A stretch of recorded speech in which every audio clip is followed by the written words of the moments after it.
Catus Maximus here. This is kind of a reviewish unreview, just because I'm not able to really, or at least at this point, test on how much better this new 11 amp version is versus the old 10 amp 11,000 RPM grinder. These are still sold $100 at Home Depot. A little bit spendy, to tell you the truth. Although I picked this up half price actually at Home Depot's on their clearance shelf. I just couldn't figure out why, because, and they do that. Sometimes there are stuff on clearance shelf. I just couldn't figure it out, and I figured, and well, until I looked at the back and saw that this package was from 2015. So, 6-year-old package. Probably ended up just in the database as old unsold stock, and so they put it on the back shelf.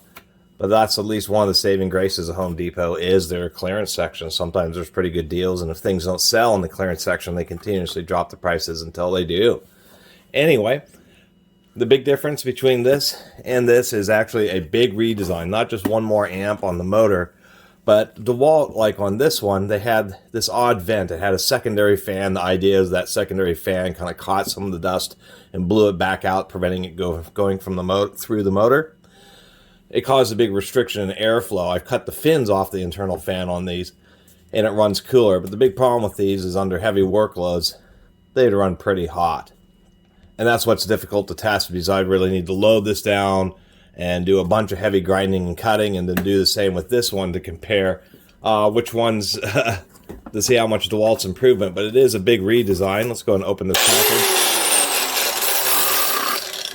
That works pretty well at cutting tape. Let me pop this thing open here. This one did come in a case. Oh, look, we've got a little zip tie there. Let's see if we can't cut that off too. Let's see here.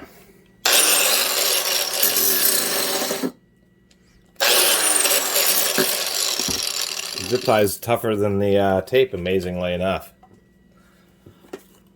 Kind of like the idea of having a grinder in the box, but most people don't get boxes with grinders, mainly because they just use up a lot of space. But I do like the option. Seems to be packaged reasonably well. We do have some nice foam pads in the lid here to really hold it in well, so I like that it's a proper customized box. We've got the destruction manual. Covers a variety of grinders. A side handle, which is a basic side handle, which is a little bit disappointing, because even on these older ones, you could get this side handle, which was at least, you know, rubber over-molded. It had like a rubber grommet inside it. Maybe it just didn't hold up, and that's why they're not including them. But this is a low vibration handle. And this is a standard grade, although this does have thicker threads. And this is made in USA with global materials, which is something else I also do appreciate, like the DeWalt's trying to bring back domestic manufacturing. And we have a wrench here. This is actually a surprisingly expensive case. They've got a whole bunch of complex molding, including what holds a reasonably sized Allen wrench to, I assume, remove the grinding wheels, and our obligatory asset tracking sticker in there. Let's get this out of the way. Here's a grinder. No buttons, just turn. So this is using one of their quick release adjusts. And actually I don't mind that at all. I kind of like that. Although what's interesting, I see you just go all the way around. It doesn't really want to stay in one spot. So that's probably, it's a good idea that it makes it easy. The problem is, it's a little bit too easy to bump. So you're going to be using this wheel, or this grinder, and as you're setting it down, particularly on this side, you're going to be constantly hitting this. You're going to have the guard in the wrong position. You're going to be fiddling around trying to readjust it. So I like quick release ones, but ones that lock into place. A ratcheting version like this can definitely be annoying. And I read that about that in some reviews, and I totally agree with that. Is having it free floating, it's just too easy to set it down and just have that guard just start floating around, which is a little bit disappointing. The other thing is it doesn't lock in a horizontal position, which is also a little bit annoying. In addition to having a zillion stickers all over the place. Anyway, it's a little cheaper and easier for DeWalt to use an Allen wrench, so instead of coming with a pin spanner, which it does still support, the wheel also has hex holes. So you actually, the idea is you just put in the Allen wrench just like this and use that. And generally speaking, I think it ends up working okay. Get this handle on here. A little bit thin there, but I think it'll end up being okay with a slightly larger thread diameter. But as you can see already, they did really redesign this thing from the ground up. That grinder compared to this grinder, these aren't even, no part of these is the same. Totally redesigned. Gearbox was okay on this unit, but it was kind of difficult to maintain because it had a really strange L-shaped seal that would always be impossible to install or to put back in if you ever opened up the gearbox. This one is more traditional with the gearbox bolted to the bottom of the upper case. And in this situation, it appears that it is held in with 5 or 6 screws. So a little bit heavier duty there. And then, of course, what really distinctifies these, besides 11,000 RPM, is the back end here, where they have this totally redesigned back end, I assume, to allow more airflow through the motor and overcome some, the overheating issues of the older 10 amp version. Otherwise, they're both similar with similar paddle switches, although I think the paddle switch on the older ones just feels a little bit more solid. This one feels a little bit more mushy. And as far as the guard adjustment, I still like this one because this one you can adjust the screw so you can make it as tight as you want and have it stay nice and locked in place. And you have this lever where you can just flip this lever, adjust it to the position you want, and then flip it back down. And that's really what I wish they would have done on this grinder. The only thing that seems possible, though, is the fact that you could unscrew and remove this ratchet mechanism, take off this, and you may be able to put on a more traditional older style. Might as well throw some kind of wheel on here. I do like that the lower washer is held in by an O-ring, so you can remove it, but it won't be falling off. Those things always seem to get lost. Throw on a little flap disc here, see what it's...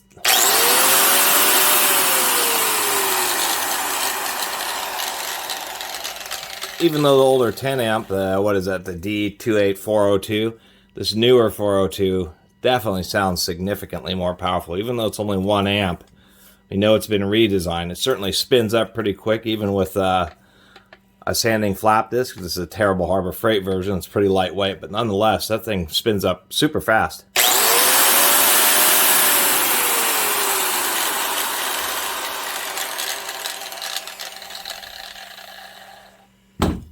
Definitely seems like it should perform, and that's what a lot of the reviews have said, is not just that DeWalt's at least assembling it in the United States and is using some American-made components, but the fact that they had a lot of criticisms of the last one, and they really did kind of double down. This thing is huge. You know what? We should take a quick look inside. I'm going to open up the back here and take a look in there. And usually the motors are attached pretty securely to maintain alignment to this gearbox. But I'll pull off the bottom portion here. So let's go ahead and get started with that. I'll just make it easier, pull that out. Always make sure you unplug grinders before you, or any power tool when you decide you want to work on it. See if I can't. There we go. As far as removing this cover, we should be able to, and that would be it. That would be, you just find the little keyed portion and that thing will pop right off. Something curious right from the start, there's an O-ring and an undercut here. It's definitely soft, definitely an O-ring. Doesn't really stick out far enough to do anything. I wonder if that was actually intended to provide a little bit of friction against this and they used too thin of an O-ring. But there is an O-ring on there and it appears to do absolutely nothing. Gearbox does have 6 screws, but the 6 screws is this really odd shaped standoff style one. But I suspect that there's a little shoulder, and that's what's securing it. But it's going to be the shoulders to make sure that this pawl can still walk. I suppose that if you don't like the ratcheting mechanism, you could pull this off and just grind this angle out of there, so it's just a straight square tooth, and then that would prevent this from at least turning it when you set it down. Seems, whoop, let me get this out of the way here. Seems with this unit, it's a little bit more complicated. It does appear, I haven't looked it up, but it does seem like they're still using some idea of the dust extraction. We have this weird arrow with these little dots and this arrow, and you got an odd little vent here. But in order to change the power cord, now you have this extra step having to remove this back piece.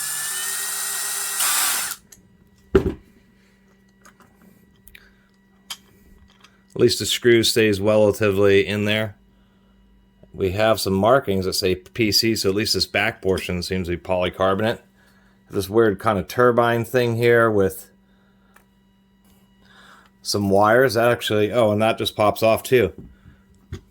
So that's interesting. Those wires must be to prevent additional debris. So instead of, and we'll take a look in there, instead of using a fan, oh, I guess that screw doesn't say it's captured. But you have this whole setup here. So what happens is, through these slots, the air comes in.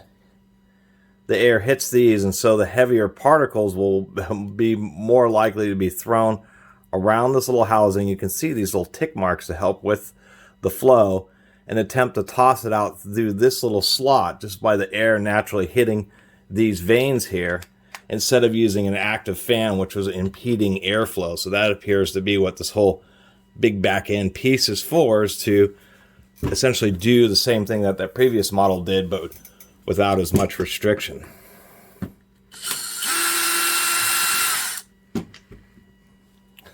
They're actually chinching out on the screws. This screw that was hidden under that plastic thing is a dull one, where this one's shiny, the other ones are shiny. So the ones that you see are shiny, and the ones you don't see are dull. A slightly cheaper screw. I think that's a little cheese ball. That screw didn't seem to be fully tightened. Pretty long.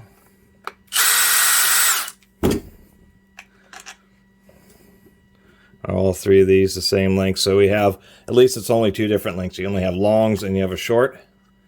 That pops off pretty easily. And that's what we have inside. This is the little trigger lock. There's our trigger mechanism. The paddle switch is just a rocker arm that presses on a button switch here. It does have a boot on the switch to help protect it. It does have screw down terminals, which I do like. They're easier to deal with. It does use a traditional clock spring brushes. So as you can see, the brushes, even though it's in a compact space, the brush is able to extend all the way out. Has enough space to have a dedicated copper wire for high conductivity. We can see, compared to my index finger, that it is a pretty substantial brush. And they're significant. You can see that there's actually a lip all the way around all this that this fits into. So that's actually good news. It helps mitigate, it helps force all the airflow and the dust to actually go through this little system instead of seeping through a bunch of different cracks in the housing. I also like the fact they have a couple dedicated screws to hold the brush in place, or the brush guide, that is. And then a dedicated little cord clamp. So not a lot going on in the back side of this. It is a grinder. Hard to get a good look at the motor without totally extracting it, but we can see that the green wire in there, so they've really put extra epoxy both on the field as well as on the motor itself. You can, I don't know if you can see in there, it does use crimped instead of welded connections, which generally actually are pretty reliable, but nonetheless it would have been nice to see them use just a slightly better welded contacts in there. I wanted you to have a good look, and now we can, you can just, the camera, there you go, you can see that blue in there. So there's the commutator of the motor. You can clearly see the epoxied field windings, and then the blue is they completely epoxy wrap the exposed section of the motor there. They didn't use a zigzag, kind of like what Makita and stuff does, but at least they did some protection. As far as this, I guess that just snaps out, and so you do have to take quite a bit of it apart just to be able to swap the brushes, but at least it's been designed that way, where this frame here is what's holding all the wires and everything. So at least even though you have to take all these panels off, you're not fussing with a bunch of other stuff. I will mention, if you do like it being more compact, to tell you the truth, nothing prevents you from just pulling off this whole bulbous back end. There is, you know, a switch wire that's hanging out right there that you could probably push around, maybe reorient into this little slot here, and then run it without this big bulbous back cover on there, which is pretty bulky. This whole thing is, this is kind of an odd setup, to tell you the truth. Kind of wonder about that. And of course, Achilles heel, which I'm learning as I get older and own more tools, is the real problem with tools that have plastic housings, and why metal is distinctly better in one specific aspect is plastic is not as hard as metal. It moves around. We know that plastics suffer from what's known as creep, where if they're under a constant load, they slowly stretch. This is brand new in the box, but after sitting in the box for 6 years, these front case screws were a little bit loose just because the plastic had shifted some. Where the screws that are in the metal, the aluminum, moves a whole lot less under constant pressure than the plastic, and so the fasteners stay tight, and that helps increase overall longevity. This is the little pawl, and you can see this is the angle where it allows it to ratchet. So really, you just take a Dremel or something and just cut it straight. Come on now. You just make a couple straight cuts, and then that would prevent it from moving around. Whoop. This was that super long shoulder bolt, so the edge of this bolt right here is what's sitting right on this lip, providing additional holding power in that one odd situation. There's the little spring for it. I do like the 6 bolts, though. That's definitely seems to be heavier duty. Let's knock these out.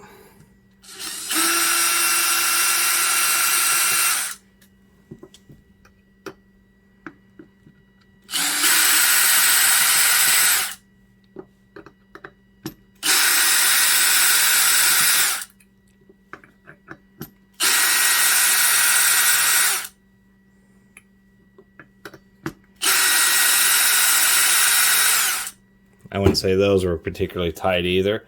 You probably don't need to when you have this many. Now let's see if we can't rock this. And I'll tell you, the matching, like right here of these two castings, isn't super great. There's like some big overhangs. Really tight fit in there. They have it's actually pretty tight machining along this or on this boss here, and then they do have an O-ring, so it actually took quite a bit of wiggling. They did totally fill up the gearbox with what appears to be molybdenum disulfide or molybdenum and graphite grease. And now that I have a flashlight handy, we can see that upper bearing is indeed a needle bearing. A lot of grinders actually use, including DeWalt, will use sleeve bearings up there, so I'm glad to see that.